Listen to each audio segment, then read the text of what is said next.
The Champions League group stages, as we know it, are in the history books. We are fully into the Premier League festive period. It's a big weekend around the league with the biggest match in England headlining the weekend when Liverpool open an expanded Anfield to host Manchester United this weekend. Welcome back to the Plus Money Podcast. I'm Andrew Passaro. He's Ani Sridhar. And it is all happening, man. The final 16 for the Champions League is set. We've got teams dropping down to Europa League. We've got Newcastle and Manchester United potentially screwing themselves out of a top 5 spot, becoming a Champions League spot due to the coefficient. It's a busy, busy time, but thank you guys as always for listening, for following at the Plus Money Pod, at Andrew Passaro, at Ani323. If you're following on YouTube, please subscribe, hit that like button. If you're listening on any podcast platform, a 5-star review would go a long way.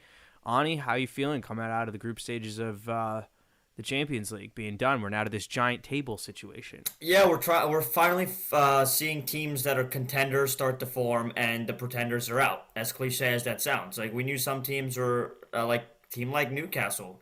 They came out strong at the beginning of the group stage in that first game at home, but then they were pretenders all along. We said it on this pod before Champions League started that we don't think Newcastle is going to come out of that group. We liked Milan to come out. We liked Dortmund to come out. It was just a couple of teams that we were like, these are teams that we think were going to come out. Sadly, Milan comes in third. PSG does go through. But we knew Newcastle weren't cut out for the Champions League. They were going to regress, and they're regressing in the Prem too. So we've got some interesting fixtures this weekend before Christmas and Boxing Day. So very excited to get into it.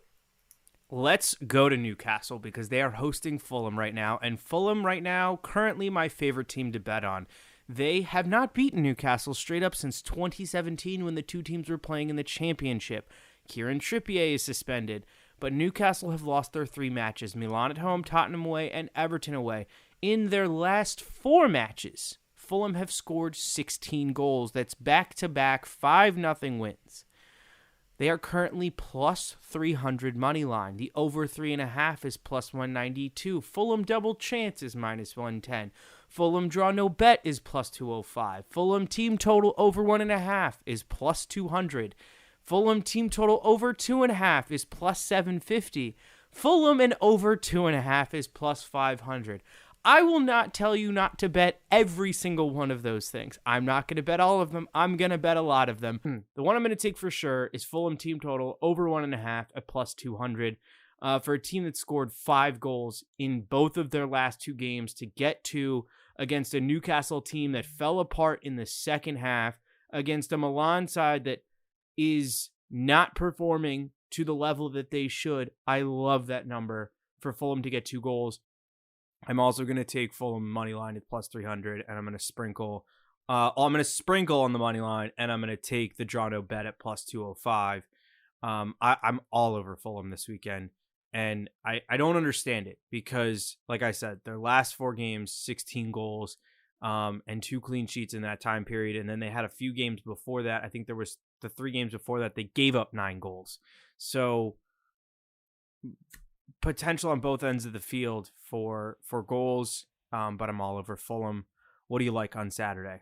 Going off the tired legs, Newcastle, the majority of that squad played 90 minutes in the midweek. They don't have bodies. They're so injured to rotate their lineup here against Fulham. Unlucky for them, they don't play Sunday. They play Saturday early. So it's tired legs. They don't have their number 1 keeper also. It's Dubravka in net for the home side. He's not close to being as good as Nick Pope is. So a lot of things trending downwards for Newcastle. I like that play a lot. I've got 3 plays for Saturday here. We're going to kick it off with Bournemouth.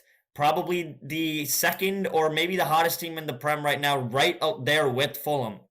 Coming off an impressive victory at United last weekend.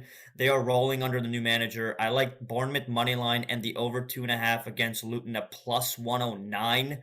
I think those odds are way too good against a bottom team in Luton.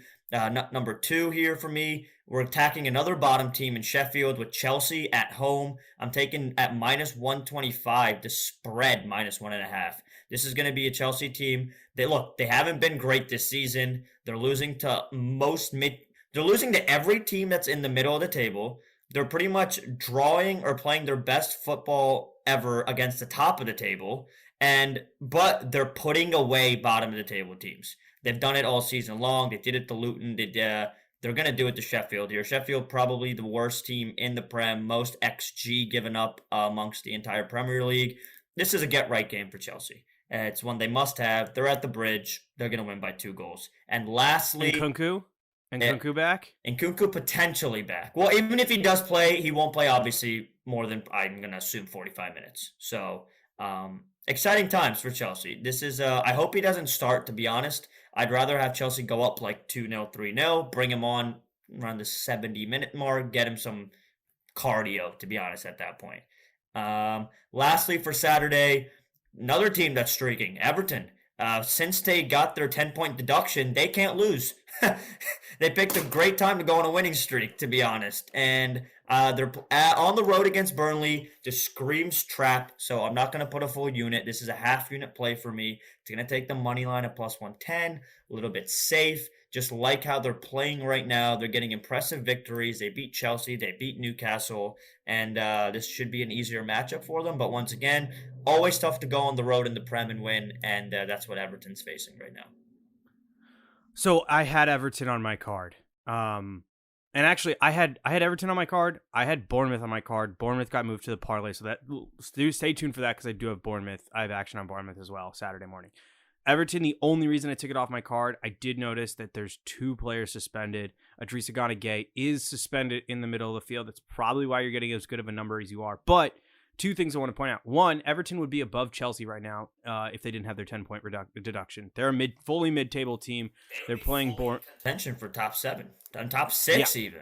Yeah, they look good. They look good. They're playing good football. So still plus 110 is a good number at a relegation team in Burnley. Once again, half unit, not a full unit, just because could be a trap. That's it. Yep. All right, let's go to Sunday. Arsenal are going to take on Brighton, and I do like the over 3.5 at plus 154. Brighton are going to be coming off Europa League. Arsenal doing their thing in Champions League. I think they had their group fully locked up, so they were able to rotate. Arsenal obviously need all 3 points in this one, and I don't think that Brighton are going to go down without making it somewhat of a match at the Emirates. So I like the over 3.5. We stopped betting 3.5s for Brighton for a little while, but a plus 150 Brighton Arsenal over 3.5. I'm going to roll the dice on that. Yeah, one thing I usually check, I haven't with this Brighton team, is because they just, at the time of our taping right now, they just kicked off against Marseille. Got to see who's in the lineup today, because most likely they won't be starting come Sunday. But look, you got João Pedro up top, Buonanotte, Adingra, and Mitoma, which means we'll probably see Gross, Ferguson, maybe Daoud draw the start this weekend at Arsenal. But yeah, love the over. We've been playing Brighton 3.5 overs all year. No time to stop now. I will go to West Ham against Wolves here on Sunday. I'm taking both teams to score and the over 2.5. One of our favorite bets when it comes to West Ham. These are 2 teams that are leaking goals right now. Wolves still without Neto, so their end of this goals is the one I'm a little bit worried about. But I think they can still get by this West Ham defense. That comes in at plus 108. Very nice. Nice plus money there. So that's my play in that game. Yeah, West Ham always seem to struggle coming off a Europa League match, and they are playing right now as we record for their opportunity to get out of the Europa League group stages. I'm going to another darling of this podcast, Aston Villa, travel to Brentford. We know Villa's record on the road is not as good as it could be, but I'm still going to take them moneyline plus 115 at Brentford. The number's too good. Brentford have been... I have money on Brentford to finish top 10 in the Premier League. I still think that happens whether they sell Ivan Toney and reinvest the funds or they bring Ivan Toney back. I still am hopeful in Brentford's ability to finish as a top 10 side. And Villa are currently in the top 4 race, and they're not out of the title race at this point. So if they want to, they just knocked off the big boys. You beat Arsenal, you beat Man City at home. You want to compete with the big boys. Every game is a have to win game. Gotta have it, and this is no excuse for them to not get all 3 points. So I love Villa money line Yeah, on Sunday you morning. said it. I love it. I've got them also at plus 115. This team is rolling. They did, I believe, they drew in the Europa Conference League earlier today. They did rotate their lineup big time. It wasn't a game they needed to win, so not too worried about their team come Sunday. Unai will have the boys ready. All right, the stage is yours. Your boys are in action, top of the table against Man U. We remember what happened last time these two teams played in the Prem. So, are we gonna get another 7-0 repeat? I'm nervous. I'm okay. I don't want to say that I'm nervous. Liverpool should win. Liverpool should win easily. Man United are in free fall. They fall out of, obviously everything happens and they collapse in Champions League, bottom of the group, not even making it to Europa League. All of the pressure is on Man United right now. And my concern for Liverpool is we're actually more injured than people think. Diogo Jota is out. You've got Alexis McAllister got like a big stamp on his knee a week and a half ago, and he needed stitches and his bones bruised, so he's not going to be anchoring the midfield. Obviously Joel Matip's out for the rest of the season and has probably played his last Liverpool game. Andrew Robertson's is going to be out till the new year. There's, those are starters. Those are big players for Liverpool. We have the depth in midfield. Maybe you're going to see Trent start as a defensive midfielder, which means that you're going to see Joe Gomez, you're going to see Joe Gomez, Konate, Van Dijk, Tsimikas, and Liverpool have no senior defenders to bring off the bench, which is probably fine. Man United, if they were a good team, should be talking about how everyone is expecting them to lose 7-0 again. And if I was a manager, that's all I'd be drilling into them all week. But I think this team has given up on Ten Hag. So the problem is there is not a lot of value on this game. The over 3.5 is minus 112. Liverpool and over 3.5 is plus 125.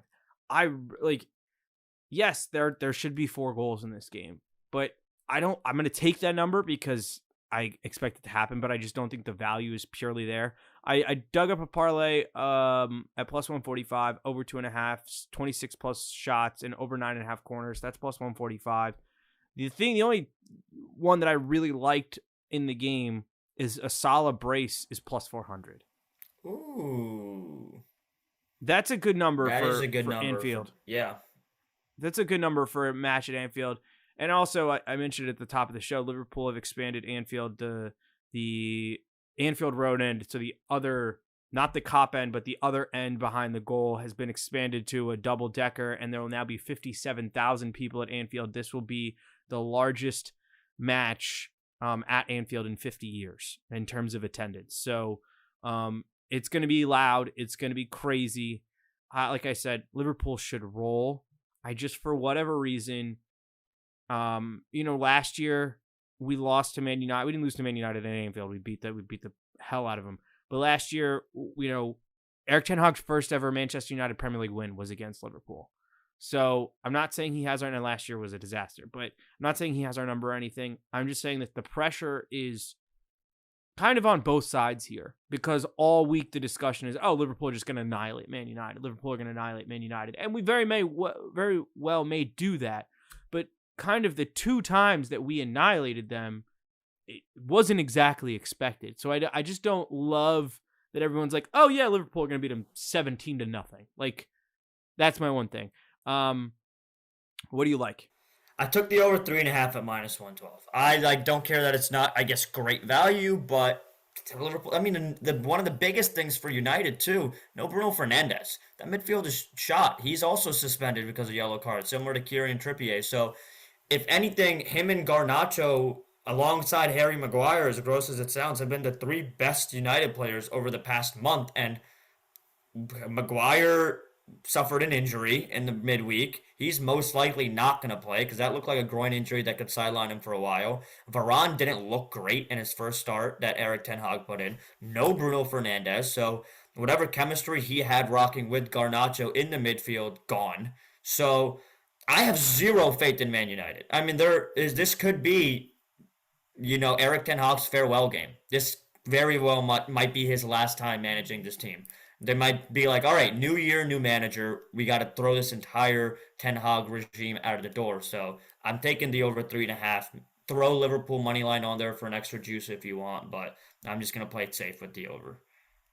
All right, let's go to my parlay. It's plus 267. And like I mentioned, I like the Bournemouth money line against Luton, over 2.5 in Newcastle versus Fulham.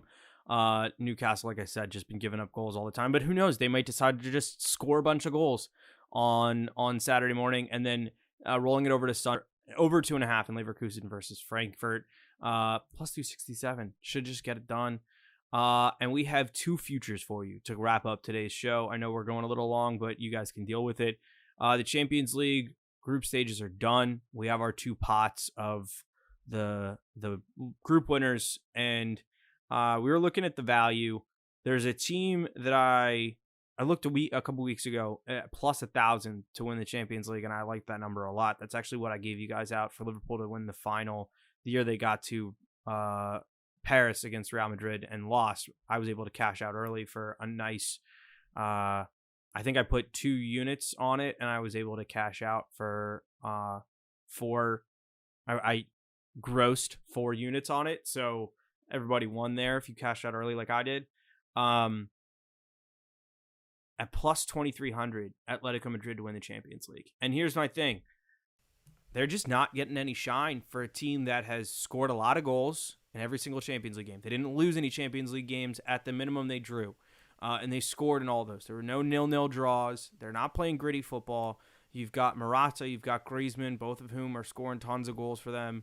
Their defense is good. They're comfortably top 4 side in La Liga this weekend. By the way, I think I'm going to take them plus 180 at Athletic Bilbao money line this weekend. But there's something to me is just there's no clear-cut favorite, in my opinion, in the Champions League at the current moment. You look at Manchester City, Haaland's injured currently. Who knows how long he's going to be out. He'll probably be back soon before the group stage, the round of 16.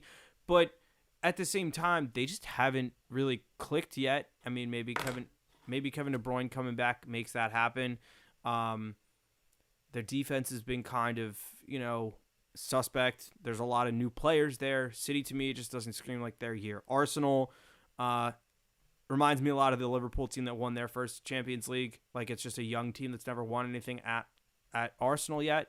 And, this could be the year that opens the floodgates. Who knows? But I don't think they're ready to do it yet. And I look at Real Madrid's definitely a team that's in the way. But if you guys listen to us, you know that we both have a ticket on Real Madrid at plus 900 that we talked about at the beginning of the season. So I just think that at plus 2,300, I find it hard to believe that this Atleti team couldn't. Look, there's some minnows in this round of 16. You've still got a Copenhagen. Porto made it through. Who else? Somebody else made it through. That is Lazio. They just played Lazio. Actually, they can't. They won't. Yeah. They wouldn't play them again. Leipzig. Leipzig's a beatable team.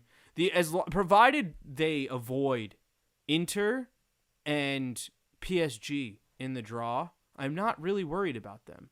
And even PSG, I think Atleti could get through, to be totally honest. Yeah. So, and the big thing is, they won't see Sociedad, which is like not Sociedad. Yeah, Sociedad. Because they're La Liga, so they wouldn't see them until later down the road. So, yeah, Atleti's. They're also plus 1,000 to just get to the final. So if you're not confident they'll win it, like against the City, if they get there against the Bayern, then yeah, plus 1,000. But to pair with to win it all, even juicier odds at plus 3,500. Antoine Griezmann to be the Golden Boot winner of the Champions League this year, top goal scorer. He's tied right now with 5 goals with Højlund, Man U, out, gone, see ya. That's wild that the leading goal scorer from Champions League is out already after the group stage. United just setting records left and right they don't want to be a part of. But then you got Erling Haaland. We just talked about him. Dealing with an injury. Hasn't been the Erling robot goal machine that we've seen last year and the year before. And then he's tied with his teammate Morata. But the big thing here is Griezmann takes penalties for Atletico. And that is so huge when it comes to betting on top goal scorer, that bet. The guy's taking pens, you might luck into a goal here or there that you didn't even think was coming in. I mean, he has, in my opinion, this dude's aging like fine wine. He's playing some of the best football I've seen like Griezmann play in years. This is like peak Griezmann from like 6 years ago. I love what I'm seeing. I've always rooted for him. I love the Hotline Bling celebration that he always used to do. So it's worth the sprinkle at plus 3,500. There's so many funny stories in the Antoine Griezmann catalog. He's openly talked about how he wants to come play in the MLS to close his career. He's like, Atleti are my last team in Europe. He's basically going to play through this contract, then come jump to some MLS team. He'll probably be the guy that takes over in Miami when Messi decides he's done, that they'll just build around Griezmann and probably make like a little French all-star team, kind of like they're doing with a former Barca team. And then dude's also like a casual, like pretty big NBA and NFL fan. Like I saw a video of him a couple weeks ago, just like talking shit about American sports. So he's just good vibes. He's just great vibes. And you know who I think is pretty jealous right now? João Felix. Because I feel like Barcelona aren't playing the like attacking flair style, but Atleti are. So I feel João Felix probably is like, damn, I wish I was back on this team. If they had João Felix still, that ticket. I mean, their odds would probably be like plus 800 to be quite honest with you to win it. Yep. All right, well, that will wrap it up from us. Follow us on Twitter and Instagram at Andrew Passaro, at Ani Sridhar 23, at the Plus Money Pod. We'll be back next week as we get ready for my game of the year. It's going to be a big episode, so follow along. Let's stay positive this weekend, and best of luck.